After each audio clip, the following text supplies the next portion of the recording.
With a few search strings, I found different devices connected to the internet, accessed their web interface login pages, filtered them by where they are located, what ports are open, what operating systems they are running, and much more. This is the power of Shodan, a search engine designed specifically for searching devices that are connected to the internet, and providing us with a wealth of information on them. And in this video, we're quickly gonna go over how Shodan works, and how to get the most out of it, using some of the search filters it allows us to include with our searches. So let's start. Okay, before we actually go ahead and start using Shodan, I want to give you a basic understanding of how it works. So if we give its home page, located at shodan.io, a quick look, we can see that we have a search bar here, using which we can put in our search queries and start searching for devices. Now you should know that every device that is connected to the internet always has something called a banner, similar to the one you can see right here. So when we search for a keyword on Shodan, what Shodan does is it searches for that keyword in the fields of a device's banner, and returns the matching results for our search query. For example, if I wanted to search for the model of a specific server or router, I could put in the relevant keywords in the Shodan search bar, and Shodan will return the results with the devices that contain the matching keywords somewhere in these fields of their banners. This also goes for the MAC address or IP address of a device. Now if I go back to Shodan's homepage, and search for something like a camera,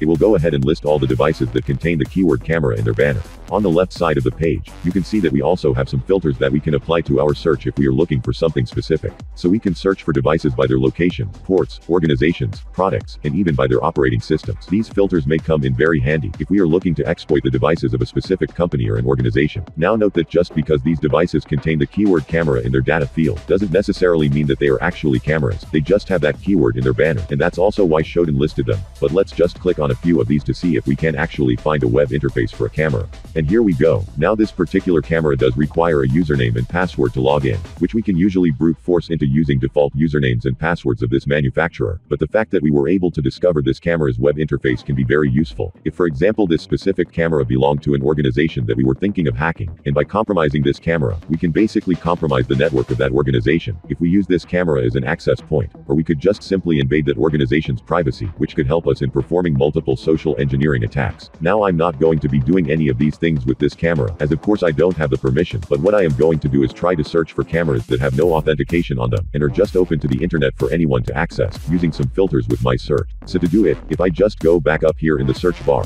and type, has_screenshot, and set that to true, it will give us a variety of cameras that are just open to the internet, as _screenshot basically means listing all the devices that Shodan was able to take a screenshot of and were open. Again, the cool thing about this is that we can even filter them by country or by the product type. Now if you want to go ahead and experiment with various different search filters like the one we used here, you can go ahead and open this web page, on which you'll find multiple search strings or filters that you can use with your searches. So we can use the search filter of has vulnerability here, to search for certain vulnerabilities in a device. We can also search for them by their host names, IPs, and a variety of different filters shown here. Next, if we remove the keyword camera here, and just search for screenshots, we will get the screenshots of all the devices that Shodan was able to take a screenshot of, not just cameras. So mostly we got some web pages to access remote desktops, which are or were open to the internet at some point in time. But the reason behind me searching for screenshots here, was to show you a pretty cool thing. And that cool thing is that if I modify my search query here, and add a double quotation to search for a name like John, it will go ahead and display all the screenshots with the name John written somewhere in them. Using this filter can be really handy for targeting an individual company or a person in that company, so I would once again recommend you to explore different search filters and see what else you can do with them.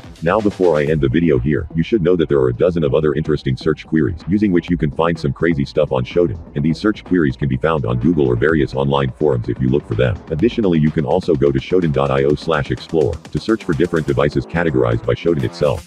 Anyway guys, I'm gonna end the video here, as the main purpose of this video was just scratching the surface and telling you what Shodan is, and how you can use it to search for devices that are connected to the internet. Now if you want me to make a detailed video on how we can use different search strings and target a specific organization using Shodan, let me know in the comments section down below, and I will come up with a detailed video soon.